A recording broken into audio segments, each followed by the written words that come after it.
ജർമ്മനിയിലെ ചരിത്രം മാറ്റി എഴുതിയ ഇലക്ഷനാണ് നടന്നത്. AfD, ഓൾട്ടർനേറ്റീവ് ഫോർ ജർമ്മനി എന്ന് പറഞ്ഞ പാർട്ടി ഏകദേശം 20.8% വോട്ടുകളാണ് പിടിച്ചത്.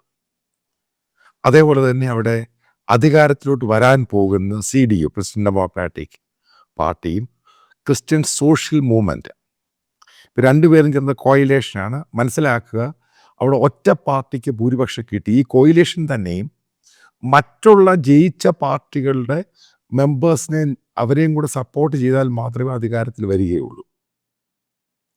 അതായത് കോയിലേഷൻ ഗവൺമെൻറ്. ഫെഡറിക് മേഴ്സ് എന്ന് പറയുന്ന ആളാണ് അവിടെ ചാൻസലറാകാൻ പോകുന്നത്.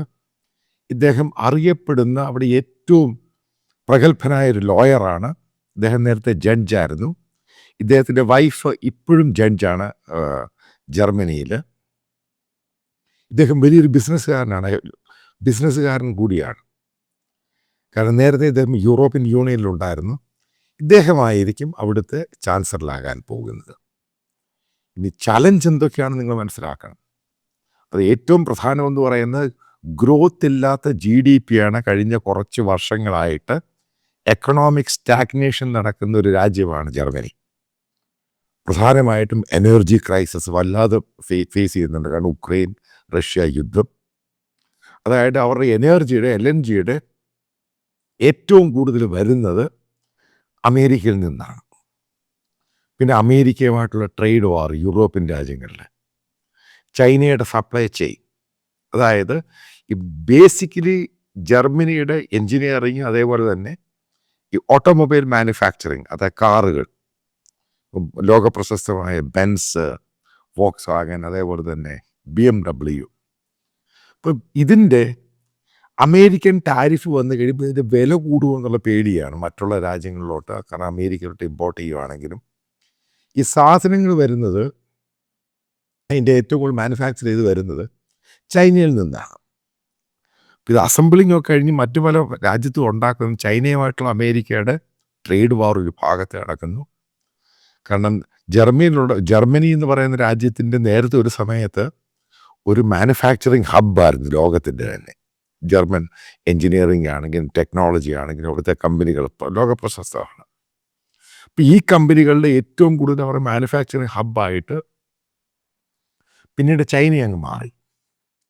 ഇതോടുകൂടിയാണ് ജർമ്മൻ എക്കോണമി താപ്പോട്ട് പോകാൻ തുടങ്ങിയത്. നോക്കുക, ജർമ്മനിയിൽ ഭയങ്കരമായിട്ട് ലേബർ ഷോർട്ടേജ് ഉണ്ട്. ഏജിങ് അവിടുത്തെ ഏറ്റവും വലിയ പ്രശ്നമായിട്ട് മാറി. കാരണം അവിടെ കുട്ടികളുണ്ടാവുന്നില്ല. ഇതെല്ലാ ഫാക്ടേഴ്സും എടുത്തു കഴിഞ്ഞിട്ട് എങ്ങനെയാണ് എക്കണോമിക് റിജുവിനേഷൻ, അതാണ് ഈ വരാൻ പോകുന്ന സർക്കാർ നേരിടുന്ന ഏറ്റവും വലിയ പ്രശ്നം. ഒരു എക്കണോമിക് ഫാക്ടർ, അവിടുത്തെ തൊഴിലാളികളുടെ ഷോർട്ടേജ്, പിന്നെ നിരന്തരമായിട്ട് അവിടെ ഉണ്ടാകുന്ന ഈ അസൈലമായിട്ട് വന്നവരും അഭയാർത്ഥികളായിട്ട് വന്നവരും അവിടെയുള്ള ജനങ്ങളെ ശല്യപ്പെടുത്തുന്നവരെ കൊല്ലാൻ ശ്രമിക്കുന്നു. കാരണം ഇതെല്ലാം കൂടെ ക്ലബ് ചെയ്ത് കഴിയുമ്പോൾ ഈ വരാൻ പോകുന്ന ചാൻസലർക്ക്, ഭരണാധികാരിക്ക് ഏറ്റവും വലിയ ചലഞ്ചുകളുള്ള ദിവസങ്ങളാണ്. ഇദ്ദേഹം ആദ്യത്തെ ദിവസം ട്രംപിനെതിരെ സ്റ്റേറ്റ്മെൻറ്റ് കൊടുത്തു. 1 മണിക്കൂർ കഴിയുമ്പോൾ സ്റ്റേറ്റ്മെൻറ്റ് മാറ്റിപ്പാക്കി. അത് പിന്നെ പറഞ്ഞ് ട്രംപുമായിട്ടും അമേരിക്കയായിട്ട് നല്ലപോലെ യോജിച്ചു പോകും. നേരത്തെ പറഞ്ഞ് ട്രംപിൻ്റെ ഭീഷണി ഞങ്ങൾ നേരിടും, യൂറോപ്യൻ രാജ്യങ്ങൾ ഞങ്ങൾ ഒന്നിക്കും, അതിൻ്റെയാണ് ആദ്യത്തെ എന്ന് പറഞ്ഞ് പെട്ടെന്ന് അയാൾക്ക് ബോധ്യമായി സംഭവം പിച്ച് മാറിപ്പോകുന്നു. കാരണം ഉക്രൈൻ വിഷയമായിട്ട് ബന്ധപ്പെട്ടാണ്. ഏകദേശം 1 മണിക്കൂർ കഴിയുമ്പോൾ പൂർണ്ണമായിട്ട് സ്റ്റേറ്റ്മെൻറ്റ് അയാൾ വിഡ്രോ ചെയ്തിട്ട് പറയുന്ന അമേരിക്കയുമായിട്ട് യോജിച്ചു പോകും. അതായത് ഈ വരാൻ പോകുന്ന ചാൻസലർക്ക് നേരിൽ മറ്റൊരു പ്രശ്നം. കാരണം ഒന്നാമത് കോയിലേഷനാണ്. കാരണം ഈ പാർട്ടിയുമായിട്ട്, ഈ പാർട്ടിയുടെ ഐഡിയോളജിയുമായിട്ട് യോജിച്ചു പോകാത്ത സോഷ്യൽ ഡെമോക്രാറ്റിക് പാർട്ടി എന്നൊക്കെ പറയുന്ന പല പാർട്ടികളെ അവരുടെ സപ്പോർട്ടോടു കൂടി ഇയാൾക്ക് ഭരിക്കാൻ പറ്റുകയുള്ളൂ. അപ്പോൾ ഇതിനകത്ത് വളരെയധികം റിഫോംസും ലിബറലായിട്ടും ക്യാപിറ്റലിസ്റ്റ് എക്കോണമിയുടെ ആൾ തന്നെയാണ് ഇപ്പോൾ ഈ ഫെഡറിക് മേഴ്സ് എന്ന് പറയുന്ന ആൾ. അപ്പം അയാൾ എന്തൊക്കെയാണ് അവിടെ കൊണ്ടുവരാൻ പോകുന്ന മാറ്റങ്ങൾ, റിഫോംസ് കൊണ്ടുവരികയാണെങ്കിൽ അവിടെ എന്തൊക്കെയാണ് മറ്റുള്ള ചേഞ്ചുകൾ, ഇതിനെ ഈ പറയുന്ന സോഷ്യലിസ്റ്റ് ഡെമോക്രാറ്റിക് പാർട്ടി മറ്റുള്ള ചെറിയ ചെറിയ പാർട്ടിയെ സപ്പോർട്ട് ചെയ്യുമോ ഇല്ലയോ, ഇവിടെയാണിത് പെട്ടുപോകുന്നത്. പിന്നെ ജർമ്മൻകാരൻ്റെ ഈ ഇലക്ഷനിൽ ഏറ്റവും വലിയ സംഭവം എന്ന് പറയുന്നത് ഈ അസൈലം സീക്കേഴ്സുമായിട്ട് ബന്ധപ്പെട്ട ബോർഡർ സെക്യൂരിറ്റി, അവിടെയുള്ള വന്ന് താമസിക്കുന്ന സിറ്റിസൺഷിപ്പ് എടുത്തിട്ടുള്ള ഇസ്ലാമിക രാജ്യങ്ങളിൽ നിന്ന് വന്ന് ഉയർത്തുന്ന വെല്ലുവിളി, ഇതൊക്കെ വലിയ ചലഞ്ചാണ്. കാരണം ഇദ്ദേഹം ഒരു കാത്തലിക് വിശ്വാസിയാണ്, ഈ പറയുന്ന പുതിയ ചാൻസലർ എന്ന് പറയുന്നയാൾ. അപ്പോൾ ഹാർഡ് കോർ ഒരു ബിലീവർ കൂടിയാണ്. അപ്പം പെട്ടെന്ന് എന്തൊക്കെ തീരുമാനം എടുക്കാൻ സാധിക്കും. കാരണം ചില കാര്യങ്ങൾ തീരുമാനം എടുത്തില്ല എങ്കിൽ ഈ ഫാർ റൈറ്റ് എന്ന് പറയുന്ന AFD അവർ വലിയ ചലഞ്ച് ഉണ്ടാക്കും. കാരണം അവർക്ക് 20.8% രണ്ടാമത്തെ ഏറ്റവും വലിയ പാർട്ടിയാണ്. അപ്പോൾ ആ പാർട്ടിയുമായിട്ട് യോജിച്ച് അവർ ഭരണം നടത്തില്ല എന്ന് പറഞ്ഞു കഴിഞ്ഞു. ഈ പറയുന്ന ചെറിയ പാർട്ടികളുമായിട്ട് യോജിച്ച് എത്ര നാൾ ഈ പറയുന്ന ചാൻസലർക്ക് മുന്നോട്ട് പോകാൻ സാധിക്കും? ക്വസ്റ്റ്യനായത്. കാരണം കഴിഞ്ഞ 3 വർഷം മുമ്പാണ് ഇലക്ഷൻ നടന്നത്, വീണ്ടും ഇലക്ഷൻ നടക്കുന്നു. ഇനി എത്ര നാൾ ഈ ഗവൺമെൻറ് നിൽക്കും?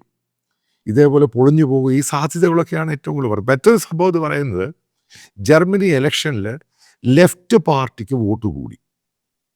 അതിനെപ്പറ്റിയുള്ള സ്റ്റഡി ഇനി നടക്കേണ്ടിയിരിക്കുന്നത്, എന്താണ് ലെഫ്റ്റ് പാർട്ടിക്ക് വോട്ട് കൂടിയത്.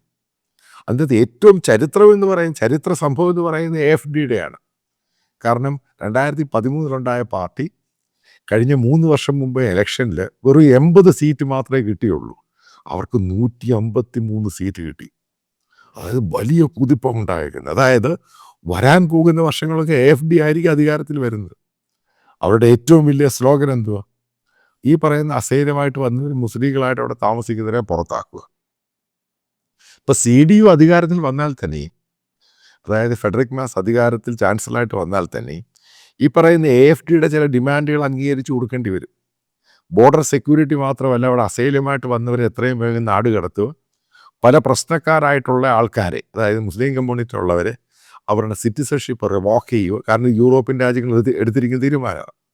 അപ്പോൾ ഇതൊക്കെ എങ്ങനെയാണ് അതിനകത്ത് പരിഹാരം ഉണ്ടാക്കുന്നത്, അതിനെപ്പറ്റി ഉദ്ദേശിച്ചായിരിക്കും മുന്നോട്ട് പോകുന്നത്. കാരണം എക്കണോമിക് ചലഞ്ച് ഒരു ഭാഗത്ത്, അതായത് അവിടെയുള്ള ഏജിങ് ഫാക്ടർ മറ്റൊരു ഭാഗത്ത്, പിന്നീട് അവിടെ ലേബർ ഷോർട്ടേജ് ഒരു ഭാഗത്ത്, അമേരിക്കൻ ട്രേഡിൻ്റെ ചലഞ്ച് വേറെ ഭാഗത്ത്, ചൈനയുടെ സപ്ലൈ ചെയിൻ, എനർജി ഇഷ്യൂ, ഇതെല്ലാം കൂടെ ക്ലബ് ചെയ്ത് ഈ വരാൻ പോകുന്ന ഈ ചാൻസലർ എങ്ങനെ മുന്നോട്ട് പോകും. അത് 1-2 മാസം കഴിയുമ്പോൾ നമുക്കതിൻ്റെ യഥാർത്ഥ രീതി കിട്ടും. കാരണം ഏത് രീതിയിലുള്ള നിലപാടുകൾ എടുത്തായിരിക്കും ഇദ്ദേഹം പോകുന്നത്.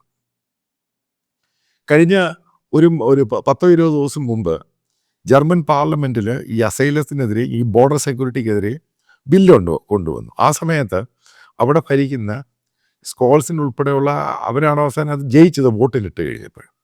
അന്ന് AFDയും CDUവും കൂടെ ഒരുമിച്ചാണ് ഈ പറയുന്ന ഗവൺമെൻറ്റിനെതിരെ ബില്ല് കൊണ്ടുവന്നത്. അപ്പോൾ ബില്ല് കൊണ്ടുവന്ന സമയത്ത് 2 പേരും ഒരു കാര്യത്തിൽ ഉറച്ചു നിന്നു. അതായത് അസൈലം സീക്കേഴ്സിനെ, മുസ്ലിം കമ്മ്യൂണിറ്റിയിലുള്ളവരെ അവിടുന്ന് പുറത്താക്കണം. ഈ വരുന്ന ചാൻസലർ അങ്ങനെയുള്ള തീരുമാനം എടുക്കുകയാണെങ്കിൽ അതിനുള്ള സാധ്യത വളരെ കൂടുതലാണ്. കാരണം അല്ലെങ്കിൽ AFD എന്ന് പറയുന്നത് ചിലപ്പോൾ അധികാരത്തിൽ കയറിയെങ്കിൽ വരും. കാരണം വീണ്ടും ഇവിടെ ജർമ്മനിയിൽ പ്രശ്നമുണ്ടാക്കി അവിടെയുള്ള സാധാരണ ജർമ്മൻ സിറ്റിസൺസിനെ ഇതുപോലെ കൊലപാതകവും ക്രിസ്മസ് ബോംബോ ഇതൊക്കെ ഉണ്ടായി കഴിഞ്ഞാൽ അവിടെ വീണ്ടും ഇത് കൺട്രോൾ ചെയ്യാൻ പറ്റാത്ത രീതി. കാരണം യൂറോപ്പിൽ ഒരു അൺസർട്ടനിറ്റി നിലനിൽക്കുകയാണ് ഇപ്പോഴത്തെ ഒരു കണ്ടീഷനിൽ. അപ്പം അതിനെ എങ്ങനെ ഓവർകം ചെയ്യാൻ പറ്റും? അതായത് വിദേശ വരുന്നവരുടെ പാസ്പോർട്ട്, അവരുടെ വിസയാണെങ്കിലും വളരെ സ്ട്രിക്റ്റ് ആയിട്ടുള്ള റെഗുലേഷൻസ് ഉണ്ടാക്കാൻ പോവുകയാണ്. അത് എയർപോർട്ടിലാണെങ്കിലും ബോർഡറിലാണെങ്കിലും. അപ്പോൾ ഇദ്ദേഹം തന്നെ നേരത്തെ പറഞ്ഞ ബോർഡർ സെക്യൂരിറ്റി ഭയങ്കര ടൈറ്റ് ആക്കും. കാരണം നേരത്തെ ഉള്ളതിനെ 4 ഇരട്ടിയാക്കും.